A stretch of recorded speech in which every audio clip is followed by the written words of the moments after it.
If you take nothing from this 24 minutes, I want you to take this. As IT people, we need to stop servicing locations and start servicing people.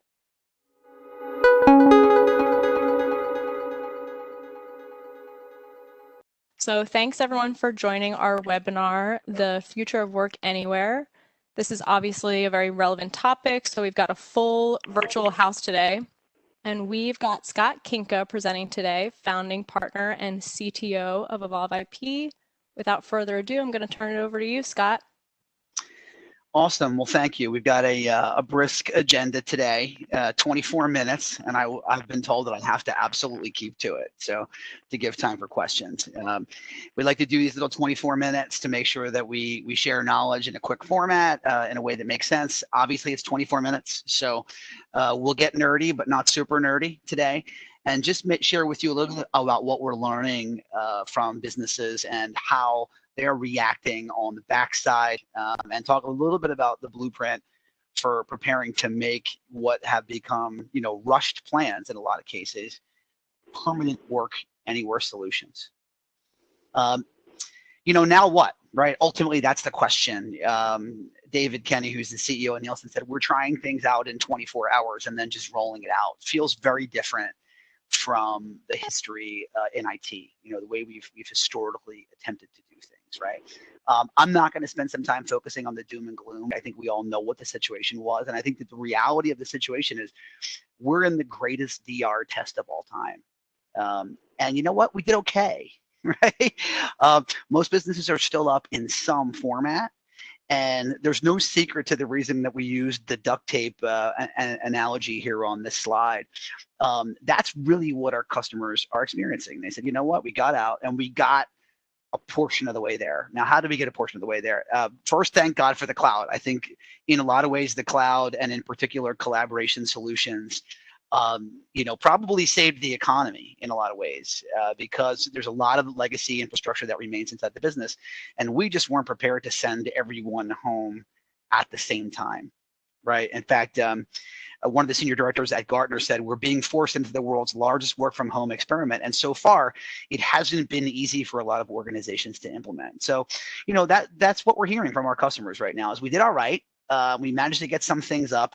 We kind of have a little bit of a mess now. We need to figure out how to go from duct tape to something that's a little bit more permanent, right? And as I said, we learned that businesses got partway back to normalcy. But I guess the question really is what is normal? Here's a question to think about. Are open offices and employee densification a thing of the past? I'm not even sure if densification is the right conjugation, but I'm going to go with it. We had a telecom bust. We had a 2008, economic downturn. And we responded, corporate America, in a lot of ways, squeezing more people into smaller locations. And I think in a lot of ways that worked. It certainly worked with our younger team members. We saw collaboration increases. But now we're in a situation where that trend, while maybe we enjoy it and maybe it works, it may be reversing itself, right? So I don't know if they're a thing of the past, but I know that they're different. I know that our locations have changed forever. And what that means for the IT department is a really interesting thing. And if you take nothing from this 24 minutes, I want you to take this. As IT people, we need to stop servicing locations and start servicing people. And that really has a lot to do with the very beginning of the blueprint. We're going to get to it in a few slides. Talks about understanding the people, building profiles, and then building up from there. And that's really what the blueprint is about, as we go through that. But think about that. We need to stop servicing locations and start servicing people, right? In fact, a lot of the folks that we know who are in commercial real estate, Robert Walters has a recruitment firm, 4,500-person recruitment firm.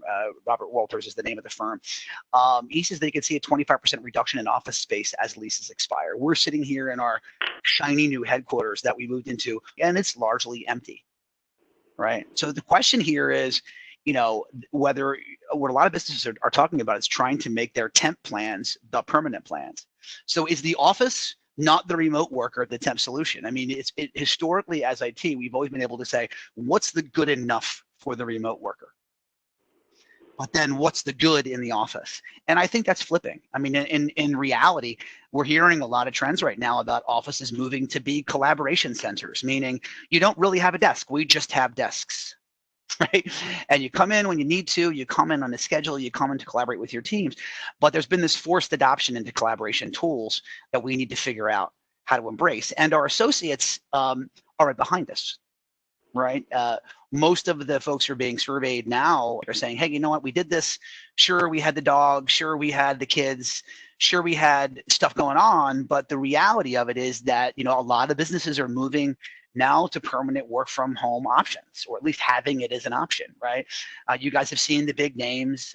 Airtasker said studied 1,000 workers and found that telecommuting employees work an extra 17 days per year. The Society of Human Resource Management said employers say that 2/3 of employees are more productive at home than they are in the office. The new normal is still moving, but I think we have a feel for what it is. And that's what the blueprint's really all about. Now, here's what's interesting, though. In the midst of the employee layout changing, our IT has changed as well over the last couple of years, right? We've really moved away from PC-centric workspaces. Your workspace was PC-centric. It had installed applications. It had a well-defined perimeter. It lived inside of a location, right? We had 4 walls and a perimeter that we could build and we could protect. We would give somebody a PC. They would install the applications they needed, but we would create this endless cycle of upgrades and one-to-one inefficient support. And everybody had a different profile. And even the best of us, right, were struggling more or less to keep a couple of desktop images floating around the business, right? It's always the CEO who wants the one Mac in the building or wants the shopper app, installed on the browser. And that's what we're generally having to contend with.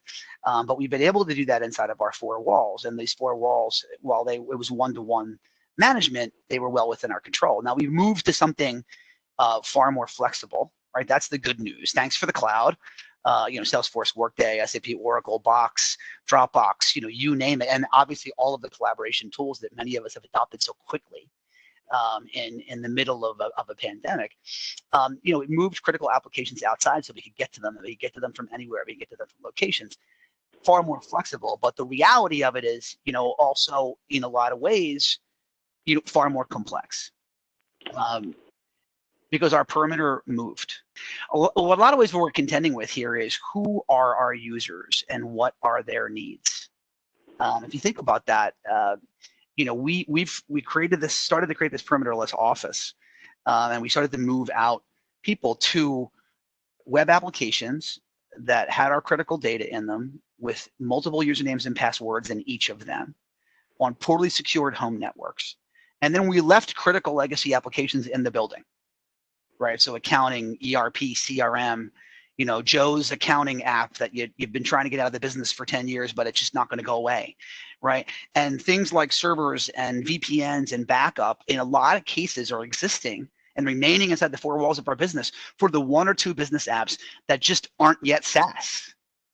Many of our customers find when they really sit down and profile their businesses, their users, that they fall into 3 categories: basically SaaS-only users, SaaS users who maybe have 1 or 2 applications that they have to get to that still live inside the business, and then sort of their power users who really are a smaller window of people who actually need a start menu on a device that's provided by the business, right? So the key in the very beginning of the roadmap, right, the very beginning of the blueprint for making this permanent, is to figure out how to go all in. Right, embrace the cloud, embrace the remote worker while maintaining security, and that starts with understanding your users. Right, who are they? How many profiles do you actually have? What applications do they need? Once you understand that, you can start to think about an IT strategy for each of them, and that strategy obviously begins with identity. All right, what we have done is we've created a sprawl of usernames and passwords across the cloud, and where it begins is understanding these identities and needs, and then beginning to figure out ways to control them. Right. How do I get my applications under a single password? How do I onboard and offboard? It used to be that you join them to the domain and you were good to go. But what happens now to their Office 365 account and their Salesforce.com account and their Dropbox account and all these other places where critical information is that you don't have control over, right? And then how do you do that while providing a convenient experience for single sign-on to the end user? How do you deploy multi-factor authentication and not have to do it 10 times, once for each individual application that you have out there in the cloud, right? Once you contain the identity, you have control. And then you need to determine how you're actually going to deliver those applications. And we're going to talk about that in a minute. We're going to talk about application delivery next. But identity management, orchestration, single sign-on, multi-factor authentication, how many SaaS apps, how many legacy line of business apps do you have DAS users potentially out there? We'll talk about that in a minute. But start with your identities. Getting back to that perimeter thing, this is a Gartner image I just wanted to share with you. It looks outrageously complicated, but in reality, what you see on the left is what our business looked like, right? On-premise data centers, corporate Wi-Fi, client managed tools and domain joined PCs and corporate owned lockdown PCs and offices. And we couldn't be further from that today. And ultimately that takes you to the second section to be thinking about, which is really securing your devices and networks. So, once you've controlled your identity, you need to think about how your users are going to work. And this is really the second part of the blueprint. What's the device? Is the device work supplied? Are you allowing them to bring their own device? If they are bringing their own device, what's your replacement policy? If they happen to break it or lose it, are you going to pay for it, or do they have to go get their own? Is that part of the work scenario? What about their network quality? We've had many customers come to us and say, you know what, this all worked. We got home, everybody's meeting online, but we have different equipment, different cameras, different headsets, different audio, crappy networks, good networks, right? How do we make this consistent?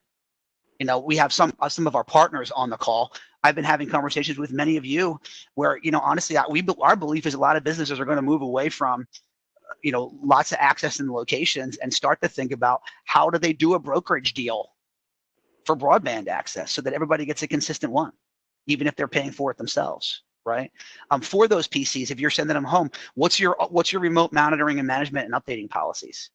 Are you going to insist that somebody who brings their own device actually falls under your remote monitoring and patching policies? Right? What happens when somebody comes back to the office after being home with a BYOD device and then joins it to their domain? Or won't you allow that to happen?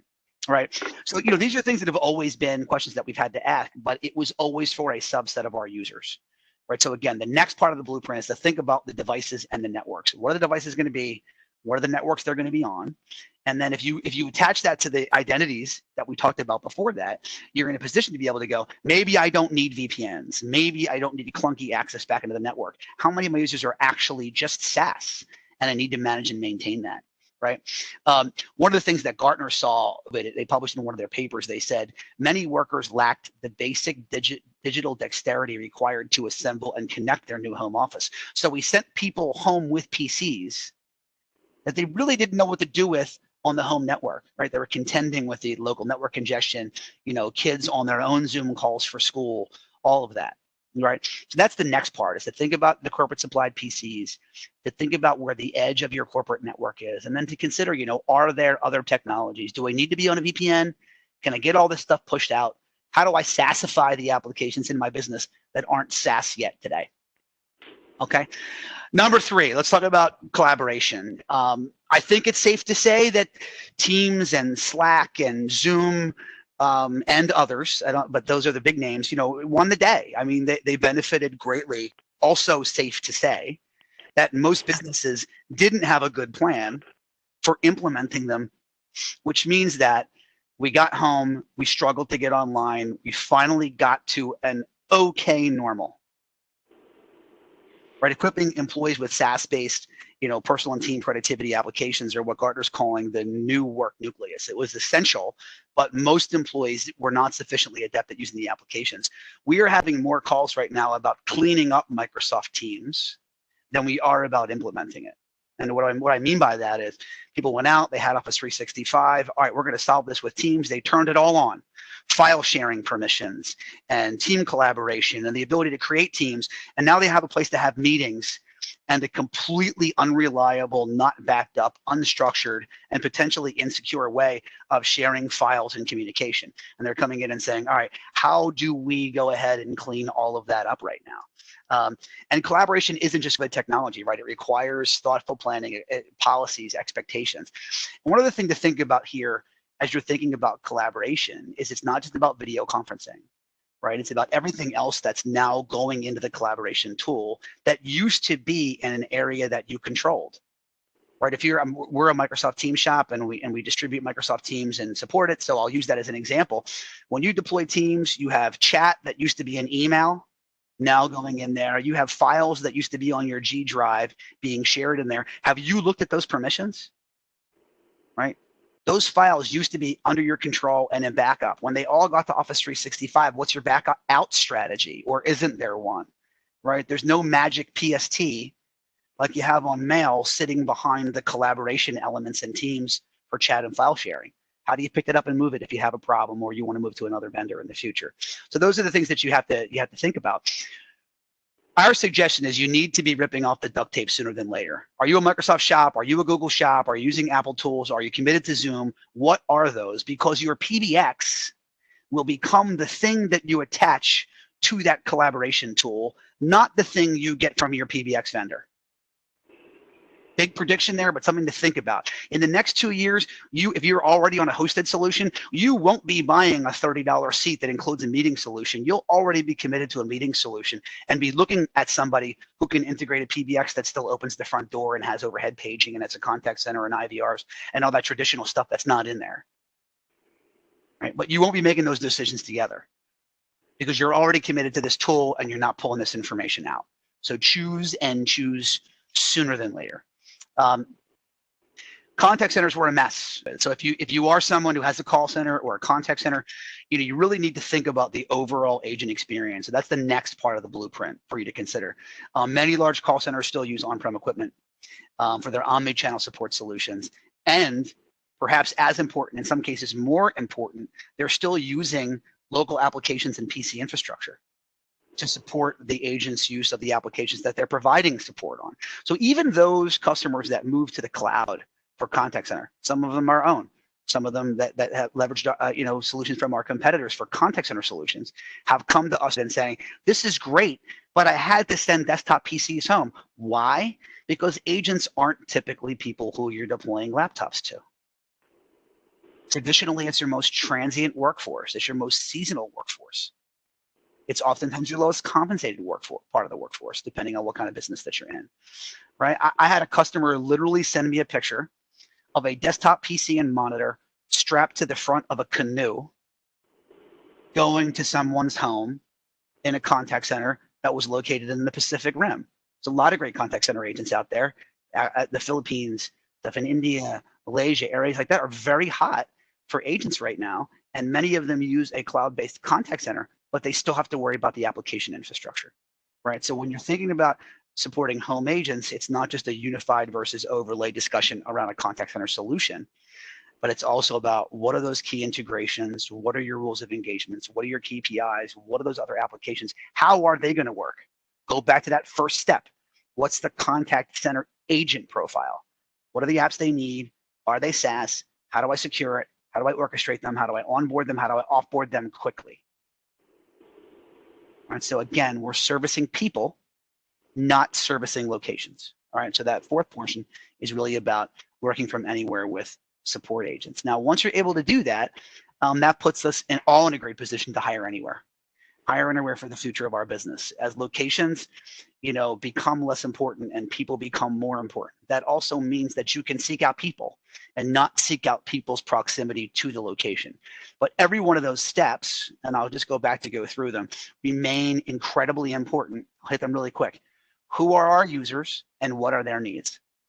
What are the applications that they need? How do I manage the identities if they're using multiple applications? Are they just SaaS? Do they need legacy line of business applications? Maybe they need a start menu. How am I going to deliver that, right? Once we've determined those people, what are the devices that they're going to use? Are they theirs? Are they ours? How do we manage them if they're ours and they're at home? What do we think about network and consistency?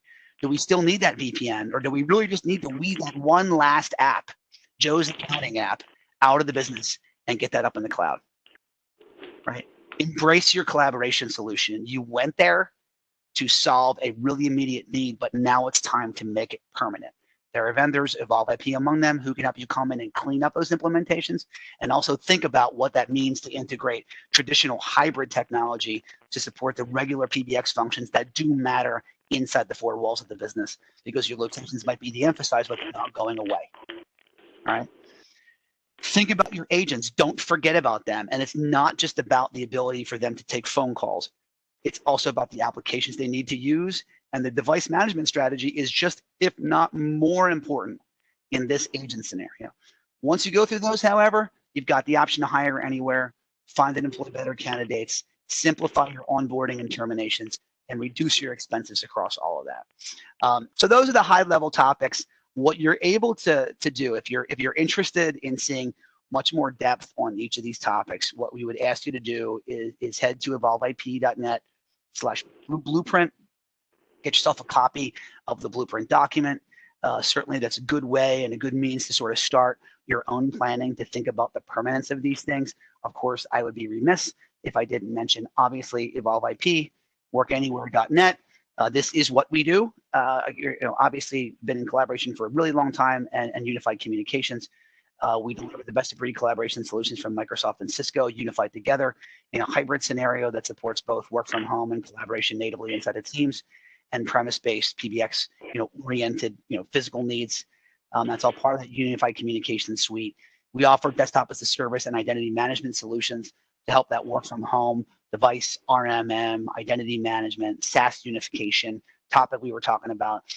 We're a Gartner acclaimed contact center as a service vendor as well, uniquely positioned there not only to help your agents get home from a phone call and chat perspective, but also leveraging that identity management and desktop service as a service platform to be able to deliver them their applications in a way that you can secure, regardless of whether it's your PC or theirs. So with that, I'm going to open it up for questions in the chat, and hopefully we can have a few minutes of spirited discussion before we all let you get back to your day.